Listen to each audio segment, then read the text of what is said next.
मुख्यमंत्री, उपमुख्यमंत्री आणि राज ठाकरे यांच्यात एक बैठक होत होती आणि आता एकनाथ शिंदे यांच्या चिन्हावर राज ठाकरे यांना दिल्या जाणाऱ्या जागा लढवल्या जाणार अशी माहिती कळतेय। अधिकची माहिती आपले प्रतिनिधी गणेश कवडे यांच्याकडून घेऊया। गणेश, काय नेमकं ठरलेलं आहे? राज ठाकरे हे धनुष्यबाणावर राज ठाकरेंचे उमेदवार लढतील असं कळतंय।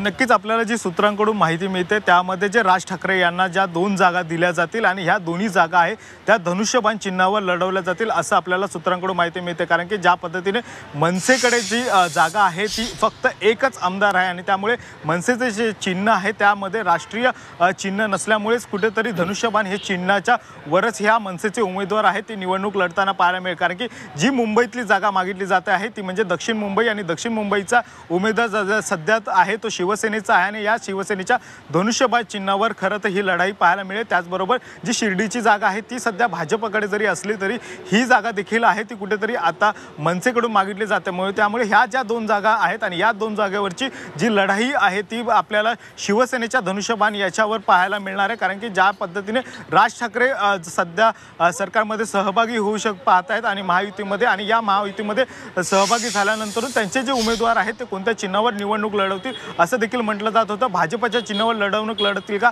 असं पहिल्यांदा बोललं जात होतं, मात्र आता देखील आहे ते एकनाथ शिंदे यांच्या या धनुष्यबाण चिन्हावर यांची लढाई होताना पाहायला मिळणार आहे। नक्कीच अपडेट्स तुमच्याकडनं घेऊच। पुढे नेमकं काय अजून ठरतंय?